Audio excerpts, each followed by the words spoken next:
Without further ado, I will let Chris kick off. Great. Well, welcome everyone. Thank you for joining us for this fireside chat.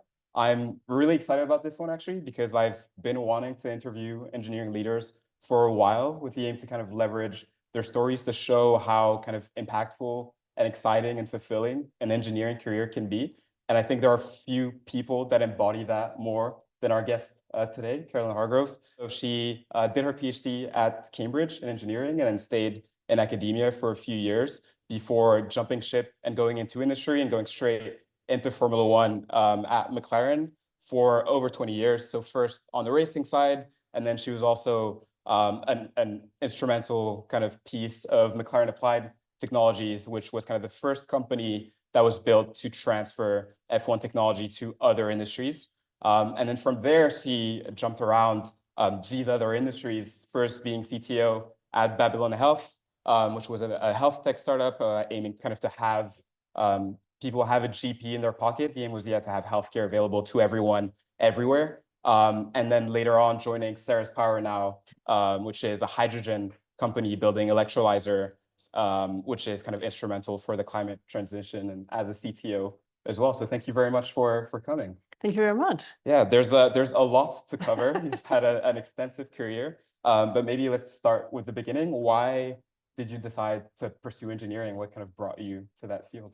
You know, sometimes you do things because a process of elimination, and I just didn't like most other stuff. I didn't know what engineering was. That's the problem. I didn't have any engineers in the family, but I like solving problems. So you kind of go through this and thinking, well, it tends to bring you towards physics. But I felt physics might get a bit theoretical, and I like solving problems.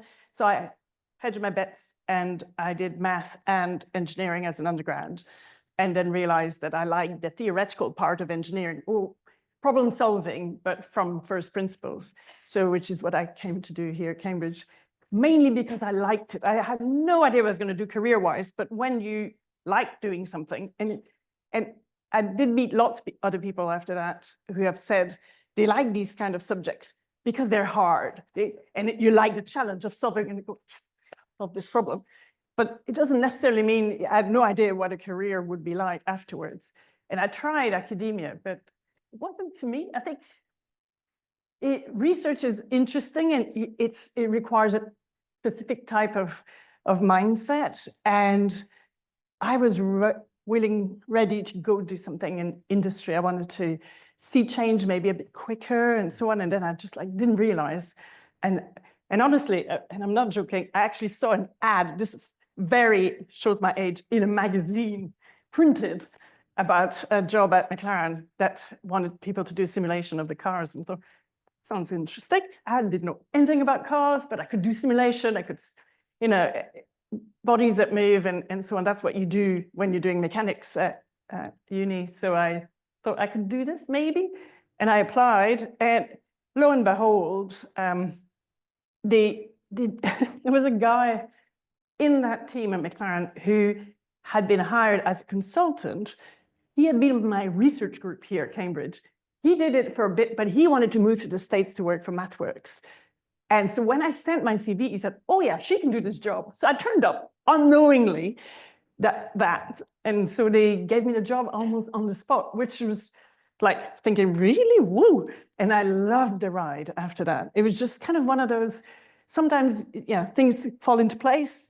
And yeah, I wasn't a particular fan of Formula One, although I did like it generally, but I became one. But I love the pace, and I know Chris was also, he didn't say, but he's also working Formula One. Big fan. So hence, there is a little bit of a bug you get, which is why people stay on for a while when they go in there. Is that there's pace, and it's really public. You do something good, it's like engineering in the public, in the face of millions of people watching on telly, and then you screw up or you do well, and then there's the next race, and then there's always something. So it's adrenaline, inducing. So from an engineering perspective, it's quite addictive. Yeah, definitely. I can imagine. Yeah, I definitely agree as well. And obviously, it's known as a very intense kind of high pressure environment, as you've kind of described. And from what I've seen from your bachelor's all the way up to being a lecturer at Cambridge, you spent about 10 years in academia. It's a pretty big jump going from academia to industry straight into Formula One. So I'm kind of curious to know, how's that first year at McLaren? How much did you learn from what's that? really funny. I mean, my boss at the time said, "Oh, you're going to arrive and you'll see, this is going to be, really intense."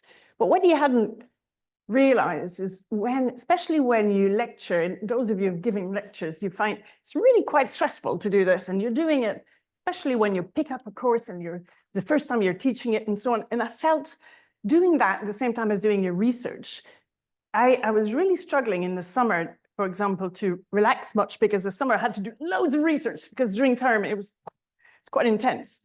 And I felt so much easier to concentrate on one thing. Oh, fair. So actually, it was intense, but in terms of the sort of almost the mental kind of compartment that you're working on one problem at a time, or at least one type of problem at a time, and not like, oh, I've got a lecture and then I've got these supervisions to give, and then, oh, I've got this, and then I was in charge of the book club, it's like you're doing all of this, and then suddenly all of this calmed down quite a bit, which meant that I actually could really concentrate, and I really enjoyed it. So, but I arrived at the right time. So I joined McLaren. The reason they wanted somebody to do simulation is they decided that they wanted to build a simulator. Now, the MD of McLaren at the time had come from BAE Systems. Doing simulators for aircraft was, bread and butter, but a commercial aircraft doesn't rotate very fast, and so on. You can make decent simulators, but Formula One car, it's quite different, a bit more like a jet aircraft. So a lot of people said it'll never work. But when I arrived, they said, well, I would quite like to do it. So it was a bit of a skunk work program, and I just, can I do that? And I ended up doing that, and it was so much fun, because people thought it would never work, that the drivers would never like it, and so on. And then you start with actually quite low expectations on this, but at the same time, it's like, I'm going to show them this is going to work. So you kind of develop, and we developed everything from scratch, which was absolutely good fun. So I love being an initiator of new things. Yeah. And so we did it, and it was crap at the start. It was, and the drivers just tell you it's crap. So there was a lot of very intense feedback, and they just don't mince their words. Like at the time, my PlayStation is so much better than this, and I would just get it like all the time, like make notes. Need to change this, need to change that. But it was hard, because what we wanted to do is a very accurate model of the racing car, so that you could say, well, what happens if I make these changes to the suspension, or if I make these changes to the aerodynamics? And you wanted it to give the driver enough information that they could tell you that's better than this. We were never going to be exactly what the car. You can't give sustained G of driving a racing car in a room smaller than this. But what we had to then develop is models that would try to fool the brain into thinking they were in a racing car. So if you have a vestibular in your brain, a vestibular system in your brain, and what you've got to try to do is simulate sort of changes in G, so that they'd know, oh, if I do this, oh, the car's unstable, oh, the car's stable, so that your visuals match with what your brain tells you in your vestibular system. And that was great fun. So I had to work with neuroscientists, and so it was so multidisciplinary, much more than you'd expect. Like, you think Formula One, that's what you do, and you do the same thing all the time. It wasn't, not for me. I always thought I have the best job. I used to think, poor others, in the company, because I've got the best job, because it was what I liked doing. And the drivers would come into the simulator. Okay, at one point, they started liking it more. Thank goodness. But it was, they would give you feedback. And we eventually got it to the point where, it's still running, and it's still used all the time. Because then the driver started this fear of missing out. Like, if they're not in the sim practicing, then they might not, be as good, and so on. They're not practicing necessarily their driving skill, but they're helping the engineers engineer the car and so on. And so it also became the training ground for race engineers, we didn't send any more race engineers out on the pit wall unless they had spent time in the simulator, essentially doing a similar job with the racing driver, getting to know the racing driver as well. And because some racing drivers are really good at giving you feedback and others are pretty bad. So you need to, try to find how did you communicate with your driver. And I'm sure you've experienced this. So you're getting, sometimes it's really helpful and sometimes not really helpful. Yeah, 100%. And I think there's kind of a parallel between kind of being an entrepreneur and what the engineers do in F1 teams, in the sense that you're kind of always going from 0 to 1. You're always iterating. I mean, these cars are like eternal prototypes, essentially. They have new parts on them every weekend. Maybe the main difference with an entrepreneur is that an entrepreneur can afford the luxury to build in stealth, whereas, as you said, in F1, your work is put on display for the world to see pretty much every weekend.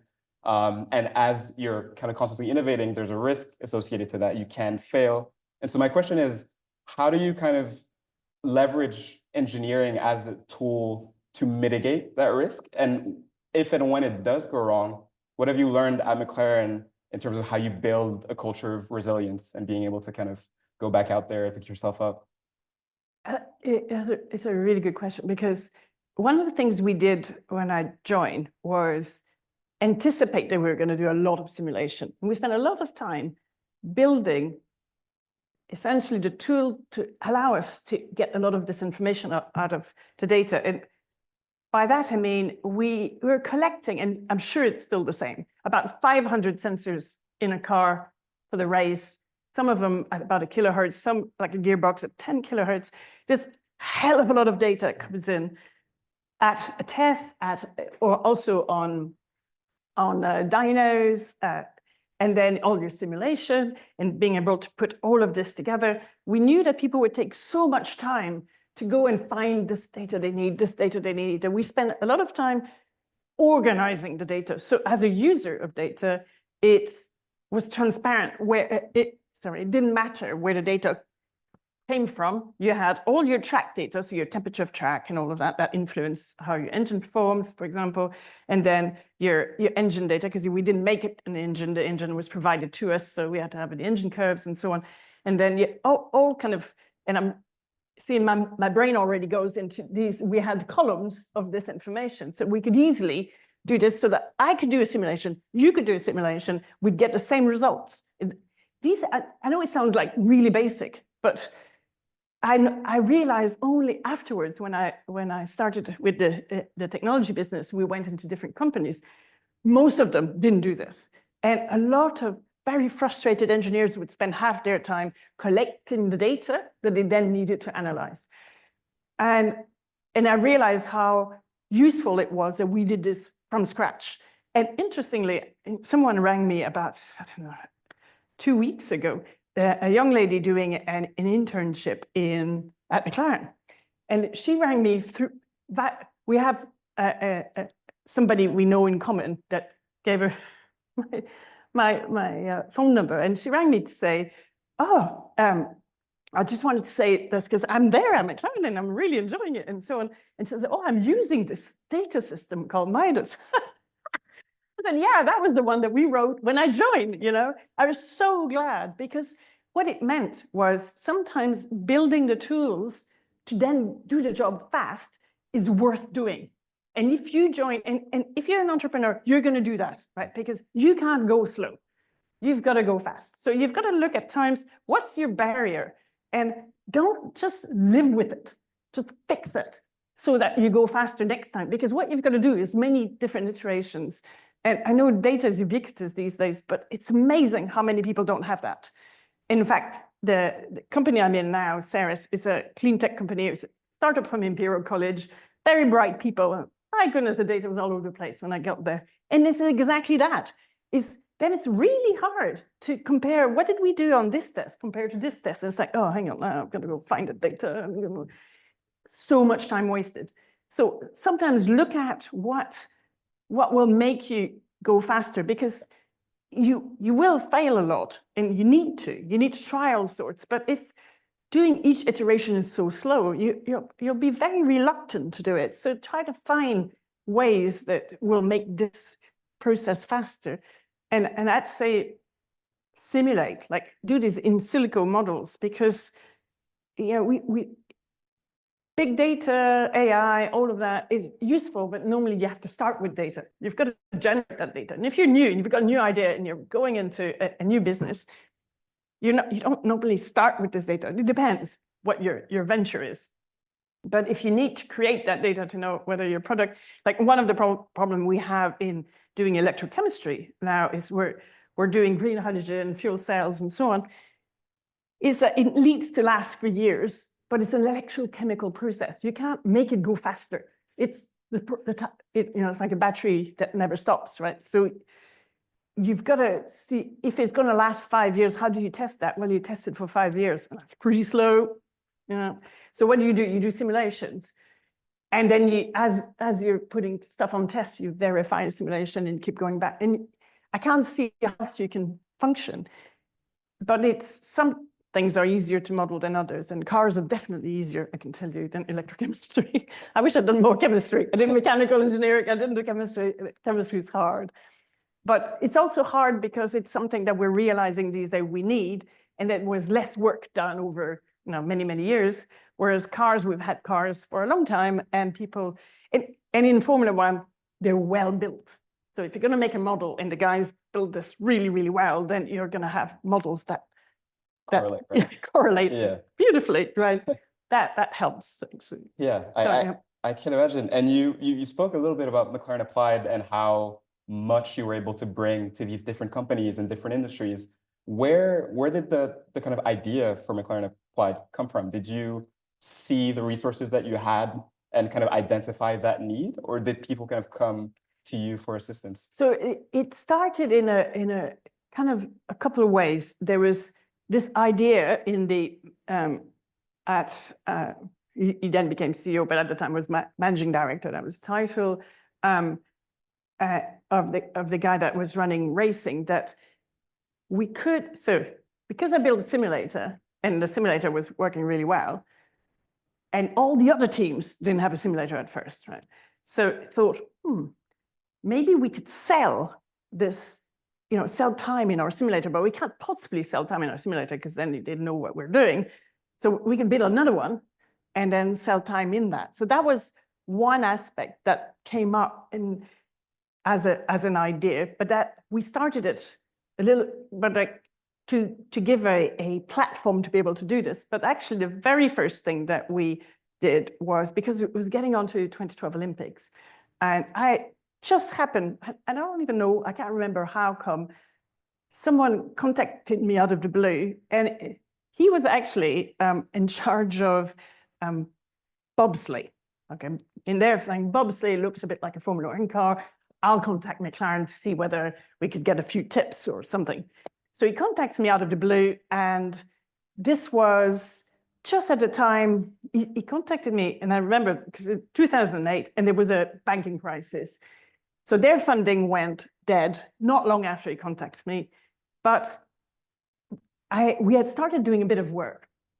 And I tell you, bobsleigh is very agricultural in contrast to Formula One car. It was really funny actually to analyze this and think, it's almost not worth fixing this one. Can we build a new one from scratch? It'll be much easier.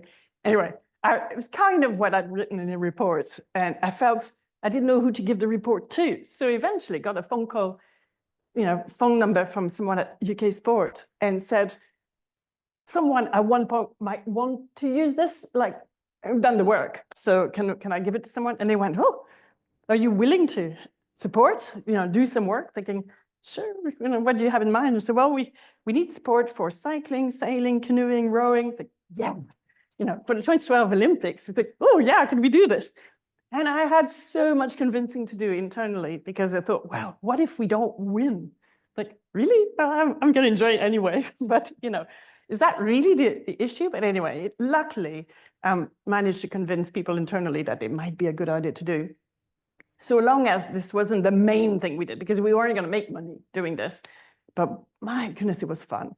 So we did that, and we did some stuff on the side, and we started applying more the sort of idea of putting a lot of measurements that we did on cars, we did on humans, and we started working with, it was Pfizer at the time, on how could you apply that sort of remote monitoring for clinical trials of people that go into their own homes. So a phase 3 clinical trial, in phase 1, you're in a hospital, you're looked at. Phase 3, you go. And the problem is that then you come back a month later, they make a few tests on you and you go, you're fine.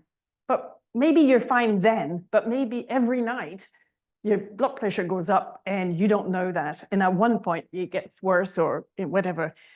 So they were thinking maybe we should, so they've gone from, at the time, there was no monitoring whatsoever. It didn't have the Apple Watches or anything. We kind of took it to the complete other extreme. It's like, yeah, and we started putting, the heart rate variability on someone, the full heart, send people home. And then the clinician went, oh, don't do this, because then if something happens, we're liable.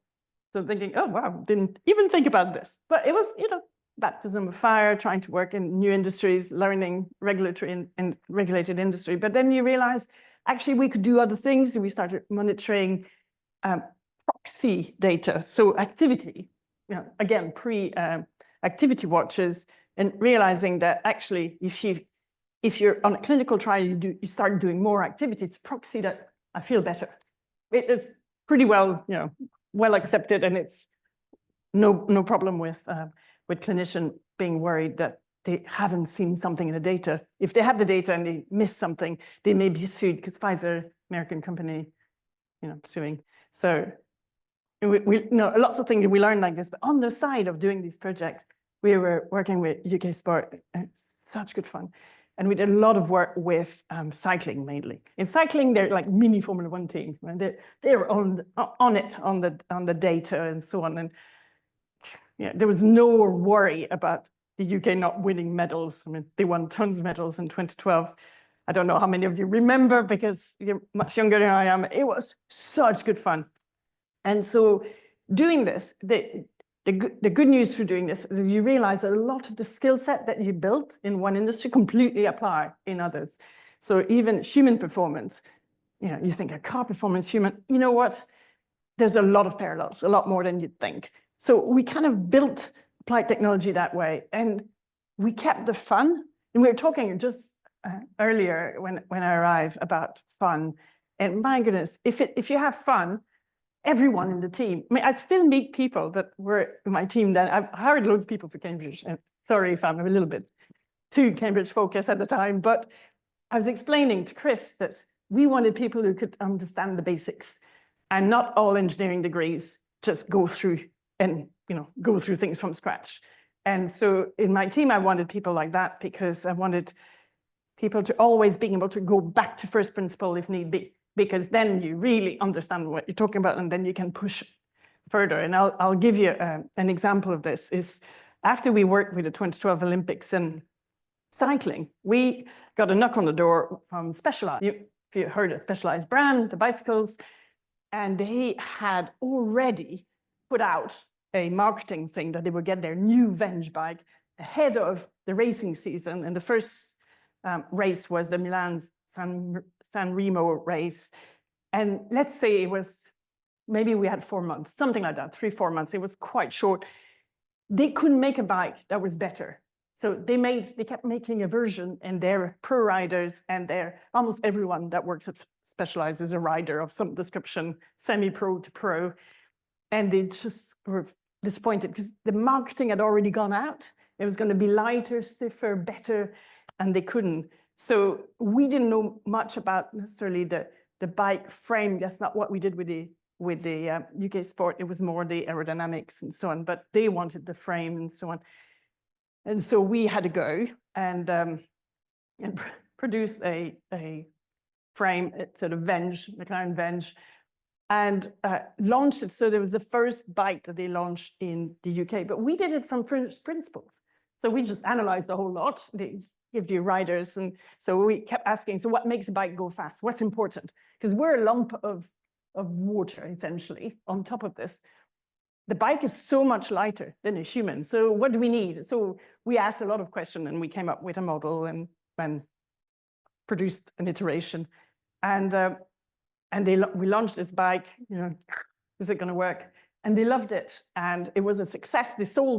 They made, I didn't realize this, and I don't know if they still do this, but they made a few of this same version, sold incredibly expensively, but they don't make many of this. And then they make a consumer version that is cheaper and they can make, it's not quite the same, but it's kind of reflects that.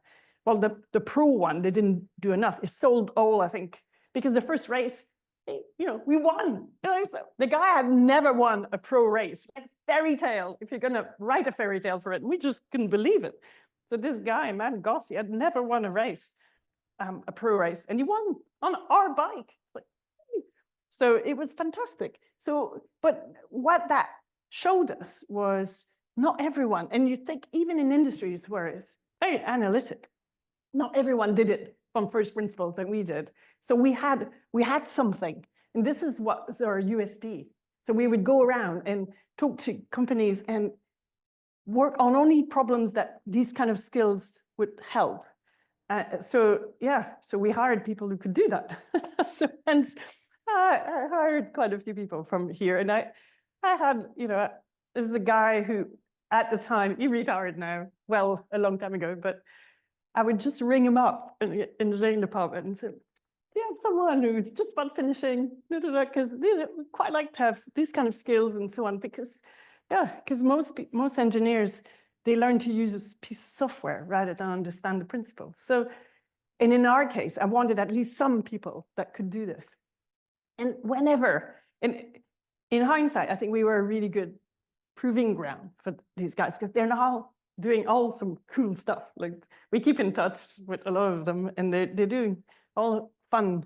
So it's nice to have seen that we've managed to create this for a while. And after a while, I moved on for a number of reasons, but you want new challenges, and that was the main thing. But we also had, as it always happens, you just need we had a change of CEO, and the CEO just didn't get us, which is a shame, because when you think, this is going so well, but he arrived from a bigger company, and I don't know, he didn't get us. And rather than have a fight with my boss, I just thought, you know what, been there a while, I'll go into something else.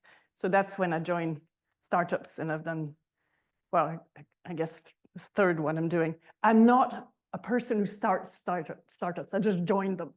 So some people do, and I love it. And please start startups, because people like me, I'm not wired like this. I need someone else who have this great idea, and then I feed on these ideas, and that fires me. But I rarely have the sort of spark to say, and I don't think, and I don't want to do the admin bit. You guys, I see, you're doing your MBAs, fantastic. But I'm not. I'm a technical person, and I'm still doing technical work, and because that's what gets me up in the morning. But if you know what gets you up in the morning, that's also good, right? Do that, because you're going to be good at it. If you think, either because I look good if I do this, or because, well, I need this. Well, at times you do it because you need it, but find someone to do this that actually loves doing this, and do what you love. I know it sounds easy, but it's not. If what you love is the challenge of getting something going, go for it. But that's, for me, I worked out early on that I prefer to join something and kind of feed from all these ideas and go with it. So I don't know, it is slightly liberating when you realize that, because I like the concept of doing this, but I thought, should I come with an idea and doing it? Didn't realize I don't need to, because there are people who are really good at doing this. I'll stick to my lane, and it's not a limiting thing. It's just something that it's like I said, to me it was liberating, because I can be happy. I mean, it's my fourth CTO role. I'm not going anywhere. I'm just going to do this kind of thing. And at one point, I might just do some advisory work or something if somebody wants me, but otherwise I'm just going to continue doing stuff. It's fun. That's amazing. Yeah, I do love the bike story, because I think it's quite funny how some of the biggest engineering challenges sometimes just come from marketing or sales overselling something. Exactly. And I do want to touch back on what you said about kind of going from first principles and the importance of having that adaptability in your engineers. I think for young engineers nowadays, a lot of these companies, even in F1, they've grown to be pretty massive. And so you specialize quite quickly, and there's kind of that balance that we try to strike between being a generalist and a specialist. And I think that is a really great example of how important and how kind of useful and impactful that generalist skill set can be. I do want to now delve into your experience in startups as a CTO. First of all, what does a CTO do? Yeah. So I'm laughing because often people think you do IT. Okay, so I don't do IT. Yeah, there are people who are really good at doing this. I'm not. But it's more, I was reflecting that with actually a friend that I met here in Cambridge a little while ago. And I think one of it is because he was saying, but you move so many different industries, you know, surely you're not an expert in all of them. I'm not. I like learning all the time. That's true. But I think what I like is working with really bright and motivated people. And you get that. And you get the challenge of hiring, building a team. And if you know what it's been like to work in a really fun and fired up team, then you want to replicate this again. And I think, please always aim for doing this. Don't settle for people who just think it's okay. Because if you want to be successful in a startup, you need people who will just live it and breathe it because it's hard, right? So, but it's fun. It's fun when you're fired up. So I actually like looking for these people and building teams and then empowering them because they'll do it better than me. And if you can find people who can do it better than me, then I love it. And you just got to put your ego on the side and understand that it's much better. I would never been able to do that. But and then you go tap yourself on the shoulder for having encouraged that person to do it.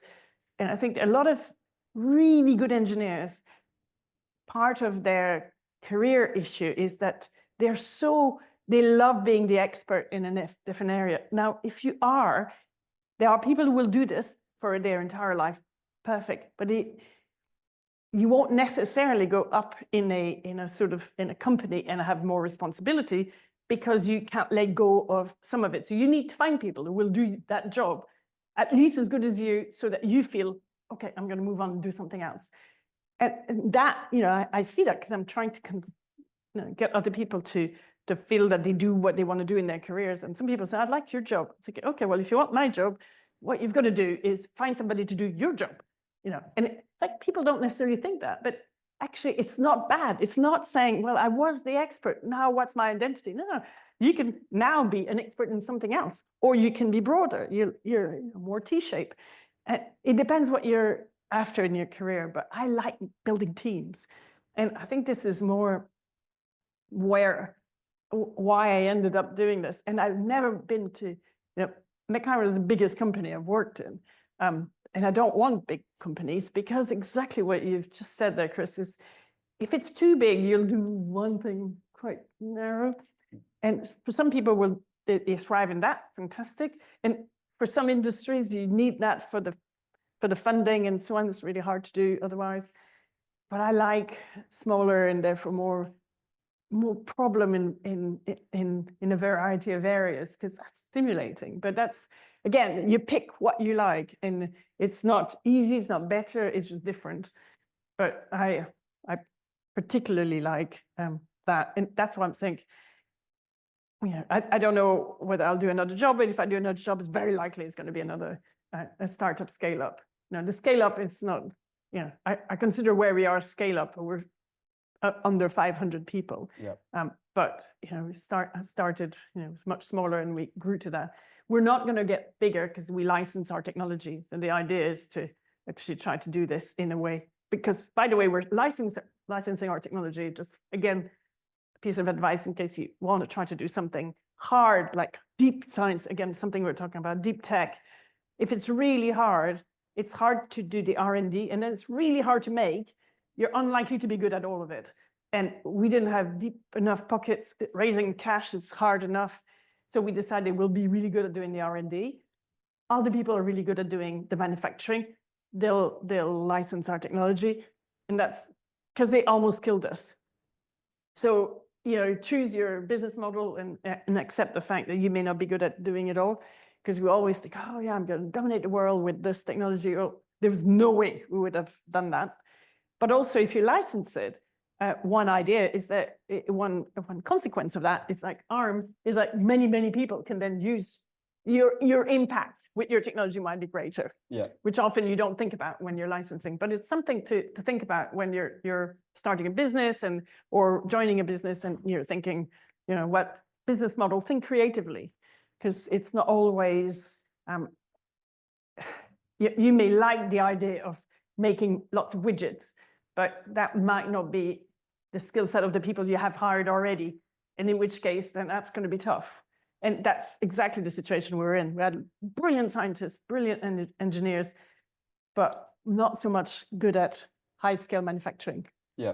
And I think focusing on what you're good at does end up paying off. And I would love to have more of your insight on how you go about building high-performance teams, because at Ceres, you won the MacRobert Award 2 years ago, which is one of the biggest innovation awards in the UK, awarded by the Royal Academy of Engineering. How do you build a team capable of that? How do you bring a team to that level of excellence? Yeah, it's as at the risk of repeating myself, but you do want people who are curious and are fired up. We have a mission, and now I only want to work for companies with a mission. So again, if you're setting up a company, think about what's your mission, because most people that we hire, one of the reasons they say they want to join us, even if they've never heard of us, because we're scale up and, why would they have heard about us? They like the mission. So have a mission. Our mission is to decarbonize the planet. Then, it's something, and we're decarbonizing hard to abate sectors. So it's not going in your house anytime soon, right? But I'll give you an example. If you make fertilizer, we all need to eat, right? You need a lot of fertilizer for agriculture. Fertilizer is enormously polluting, enormously, because you need ammonia to make fertilizers. You go back like this, and eventually you need hydrogen in this. Well, that hydrogen comes only from fossil fuels these days. In the biggest fertilizer plant in Denmark, produces 2% of their entire greenhouse gas emission, one plant. Okay, so it's pretty. But you need it because we all need food, right? And so you kind of look at these big problems, and we decided we're going to go after that. Okay, so these kind of problems, technologies it would never make sense at small scale. It works at big scale because it's all about efficiency and so on. So we've taken this problem, and the people who join us are fired up by the mission. And I think if you don't have a very strong mission, your values are important, but the mission's really important. And I'd say if you want to build good teams, you want to have very diverse teams. And I really mean it, not token thing, because people then think really differently, but diverse also in skills. So it's important to have people who come in with a different idea of what good looks like from their perspective, because they will have seen the problem through their skill set, and then it's fun. So you need people who are willing to crack jokes, and I say that in the nicest possible way, but it just helps if I often try to do this. You can see tension goes into a meeting, and everyone's a bit, and then somebody says something, and you realize it's actually really funny, and you'll say, or you pass a comment, and then if people laugh, it relaxes you. We all are like that. Just do it. Let yourself do that. Because if your team doesn't let you do this, you probably don't have the right team. You've got to have fun, right? Even in the hard times, you've got to have fun. And it sounds simplistic, and probably if I'd told myself that when I was starting, maybe I would have thought, really, that sounds so. But it is. I can say it's true, and I can say this because I meet people I've worked with at different points, and I always want to go for a beer or a coffee or whatever. And what we remember is good times. And it's like, you think, oh, that was, wasn't it so much fun? And do you remember the time that we spent all night doing this thing? Oh yeah, flipping heck, we were so tired. But, wasn't it good fun in the end because it did work or it didn't work and we had to start all over. But the point was we saw it through lenses of, we enjoyed it because everyone tried hard and it wasn't about one person and their own. And it happens, right? It's never perfect. And it's when it starts going like this, you've got to address that. If you have someone who it becomes too much about them, change that. It's culture. Culture comes from the top as well. So if you're running a company, the culture comes from you. So if you're doing this, it really does. And if you think it doesn't, and you join a company, and I'd like to, if everyone knows if there's a bad apple or somebody who's like, people can sense it, address it, because then it takes the fun out. Sometimes you need just one person that takes the fun out. And you think, really? And it's amazing how long it might take us to deal with that. And it's you'll benefit. It might be, and the annoying thing is often is a really clever person or a really good person at what they're doing, but they're not helping on the cultural. And sometimes just wake up to it. It's not helping. You'll be better off getting, even if you need 2 people to do that role later on, because this person was a genius. Well, tough, because it will slow down everyone else. And it's amazing. You do that, this person leaves, and everyone's like, you come back the next day in the office, it's like, and honestly, sometimes they're the small things. They're hard to do as humans because you might like this person. You'd go for a beer with them, but for some reason, the way they behave in work is tough. You've got to deal with it. I know there's really many, many things that are important when you start a business, but often it's the people aspects that are not dealt with early enough. And that's like, it's not fun to have to deal with this. They're my worst times, but I'm always pleased that I have done it. And you just, unfortunately, you will all have to go through this. In a business, you can't always hire great people all the time, or for all sorts of reasons, or suddenly your funding goes down and you have to lay people off. Terrible, really, really hard, emotionally draining. But ultimately, you've got to retain your best talent. So you've got to do it and survive this. So I know you asked about building great teams. I'm telling you all the pitfalls, No, but actually it's super kind of insightful. Yeah, they're the 2 sides of the same coin. definitely. Yeah, that's super helpful. And I'd actually love to open up the floor to any questions from the audience as well.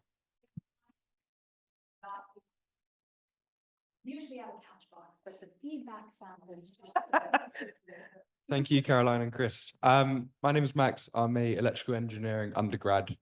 And a conversation I have with my engineering friends is, what are we going to do afterwards? There's a lot of us going to finance and consulting.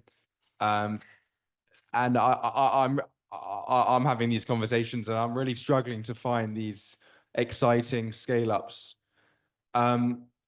Yeah, I guess my question is twofold. One, what is the role of engineering in the UK, given that so much manufacturing is happening outside of Europe? You hinted at the fact that Ceres is doing the licensing of core technology. Maybe if you could just expand on that. And then the second question is, I guess following from that, how can we as engineering undergraduates find these exciting engineering roles?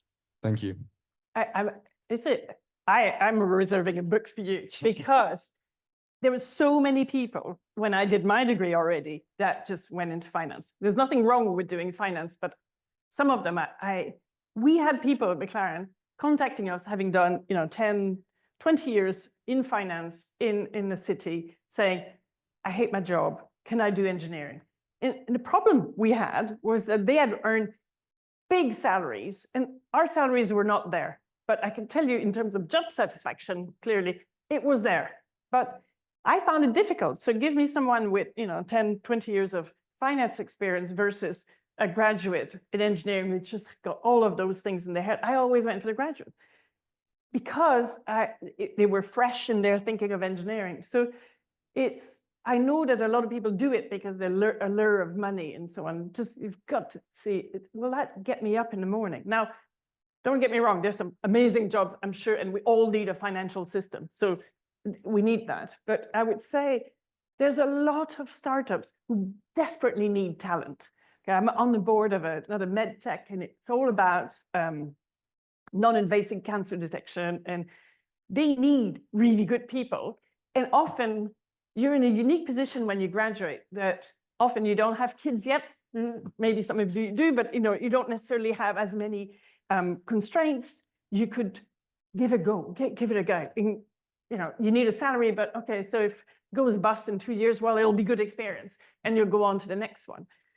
When you have that freed up mindset that it doesn't matter, I don't need a job for life, I can do it, there'll be tons of startups that would want you. I can only imagine, go to incubator sessions, there are events that, there are pitching sessions. If you find those and you go and attend, there, a lot of time they're the founders who want to pitch an idea, and you look, if you're like me, who wouldn't pitch the initial idea, but you listen thinking, oh, that's really fun.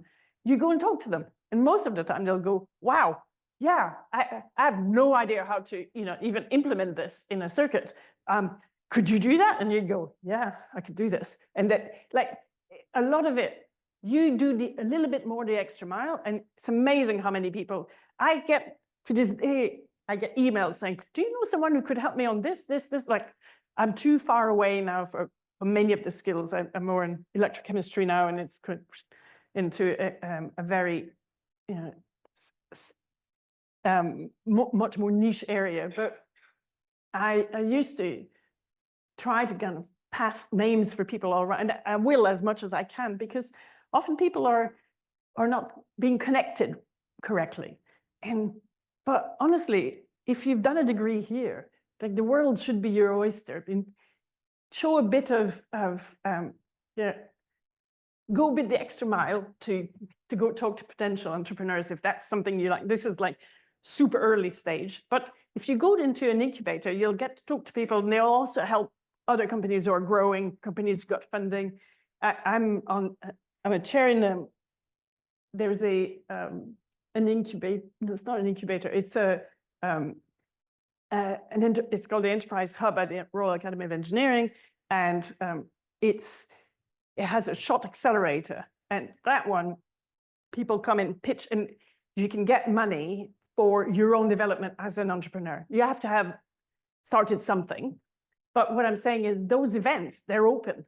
You can come and listen. So I know these ones, there'll be plenty here in Cambridge, I'm sure, because there's a thriving scene of startups. We're lucky. The UK, like, you might think we don't have big manufacturing. In many cases, I spend my time telling people it doesn't matter. We're enormously good at R&D. We've got a lot of really clever people here that love to do new stuff. And that's a skill that people come from all over the world to do this here, because it's fun to do with others that are like-minded. So you're in the right place if you like this. You just got to accept that it doesn't matter that we're not a superpower in manufacturing. If we're a superpower in R&D, that's fine. I think it's fine. I just think sometimes governments seem to equate doing well with giving jobs in manufacturing, opening a factory. That really bothers me. I spend my time saying that, well, if you open a new research lab, that should be even better, because they're really good jobs in this. And it keeps these people who are enormously gifted interested, and then you produce those, small business and employ so many people. So honestly, please, try it first before. If you like doing engineering, look around, because there will be people really looking for you. There are people looking for people like you, for sure. Great, thank you. Yep. Hello. Thank you for this great talk. It was very insightful. I'm a great Formula One fan, so I truly enjoyed the conversation, and McLaren too. I have two questions. One. Okay. Yeah, sounds good. So going back again, working with McLaren for 20 years, engineering, being a woman, and in Formula One, what were some of the challenges that you faced? Because yeah, I had like watching Formula One like way back, there were not too many representation for women. So definitely curious as to what your challenges were at that point of time. Yeah, it's interesting, this one. I try not to dwell on these things because I want to be positive. When I started, there weren't many, and when I left, there weren't many, unfortunately. But I just kept my head down and kept working. And once people realized that I could do my job, that was fine. I felt accepted. And after that, it never bothered me. But some of it is in your own head because you see very few women and you think, what does that mean? You know, do I need to prove myself? And in my head, I certainly thought I always had to be at least as good, if not better, than a guy to be taken seriously. Now, I think a lot of this was in my head, but it's difficult not to, if it's your perception, you know, so you have to kind of live with this. But luckily, I was reasonably resilient and I loved what I was doing. So then I just like, we're going to keep doing this. So I remember telling my boss early on, saying, can you please shield me from any like unpleasant stuff, because I love what I'm doing. And by saying that, interestingly, he did. I mean, it sounds like really odd, but to have to say that, you'd think people would just know this, but I felt good about saying it. Now, what I realized as I was getting longer at McLaren, and I was, yeah, not everyone was necessarily super open working with women, and definitely not Ron Dennis. Ron Dennis had a problem. So he was the head honcho, so it didn't help. But he was tolerating, let's put it this way. I have to say this one because it's too funny. One time we were in a meeting, he was there in a meeting, I sat in the meeting, and he actually said, they were external people, and he actually said, yeah, McLaren, we're very diverse, and we even have, and he looked at me and I said, oh my God, what's he going to say? And he said, we even have intelligent women. I know he meant well in some weird universe, but then I laughed, because what do? You have to laugh, you have to diffuse this. He kind of meant well, right? But he just didn't know how to say it. That was really weird. But then what I did is I organized lunches for the women that were there and so on. It's just because what you want is not make it odd for anyone. I didn't want other people to think, why am I the only woman in this team? It doesn't matter that you're the only one in the team if you know plenty of others, and then it feels more natural. And I would say that to everyone that you go into and it might be men in a female-dominated world, which happens if you go into healthcare. And there's some areas that absolutely like that. I'd say just kind of make sure that you as a person, if you notice that, just go the extra mile to make someone feel comfortable. And because actually, after a while, because I had kids, and I felt so guilty to have to go home and look after kids. It always felt like all my colleagues, their wives stayed at home for their kids, at least, again, perception, not far from reality. But when I started being the boss of other people, then, which by the way, I never had a woman as boss. So I don't know if it says something about me, but it never happened as a work. But I had guys and girls working for me. And I think that the fact that I would say, and I would go home and to look after kids and say, you can go look after the kids. A lot of the guys wanted to do it. They just kind of, there was I was in this funny times that people didn't do it so much. And then obviously post-COVID, it's quite different, but it was, and I realized a lot of them were saying, oh, thank you, because I quite like to drop my kids on a Tuesday, every Tuesday, and I'll pick them up every Thursday. And you realize we all wanted the same thing, but there was this perception, and it was hard for them too, because they didn't want to look like the only guy that turned up late on a Tuesday. Like no, do that, because they all stayed. We all did. We all gave the hours when it needed to. But some of these perception, it's our collective responsibility to change it or to highlight it when it's not really being seen. But it took me a while to do that. And I think it's not so easy when you're young and you're somewhere and you love your job and you don't want to lose it and you feel that if you speak out, you might. Most of the time, that's not what's going to happen, but often that certainly can be a reality. Thank you. We have time for one more quick. Great. Sorry, way too long, actually. I promise I'll be quick. I promise I'll be quick. I'm Carla Crocombe, founder and managing director of Safety Rocks. Caroline, hello. You seem incredibly self-aware. What 3 traits of your personality would you think are the most important to your longevity and success?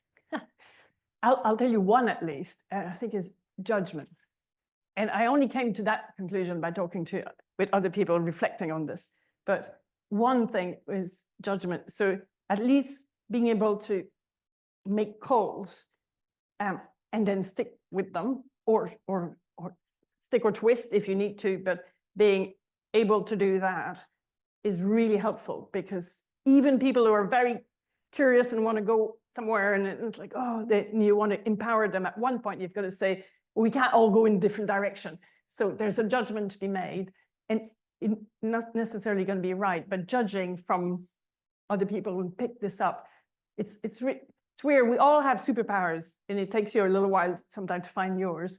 And I would say that's probably mine, and I didn't realize that till quite a bit later, until someone kind of in a conversation spotted that. Because I kept thinking, well, I'm never the cleverest person in the room, so why? Sometimes it's more you make the connections and then you make a judgment. So that's mine here. I don't know, I'm sure you guys all have different ones, but that's the beauty. You want to be with people with different superpowers than you. Brilliant. Thank you very much. Amazing. Thank you very much, Carolyn, for taking the time to share your experience and the insights that you've gathered over the course of your incredibly successful career. I think it's time, to Oh, get yeah. out the books. Right, you deserve one of these. So if you haven't read this, you've got to read this. It's a book for engineers, but how the world really works. It's really sweet. And I think it's one of those that gives you some principles that help you make sense of the world, and makes also, if you're a bit like me, I get down sometimes about the climate change and doing stuff and we're not doing enough and so on. It's actually, this is good. It will help you also kind of help make judgment, put things in perspective, and so on. So I would thoroughly recommend. I see a head nodding from a young man there, and I hope that you don't feel the burden of this, because to be honest, it's hard enough for adults. I think it's even harder for kids these days to grow up and knowing that, it's a crisis out there and we need to do something about it. Which is the reason I now work in clean tech rather than Formula One, is I felt I needed to give back to something. So I'm going to distribute my books. Yeah, your job's So, been yes, exactly. simplified by the fact that we only had 3 questions. Exactly. So there you go. Amazing. Perfect. And if everyone can just join me in thanking Carolyn for her insights and joining us tonight.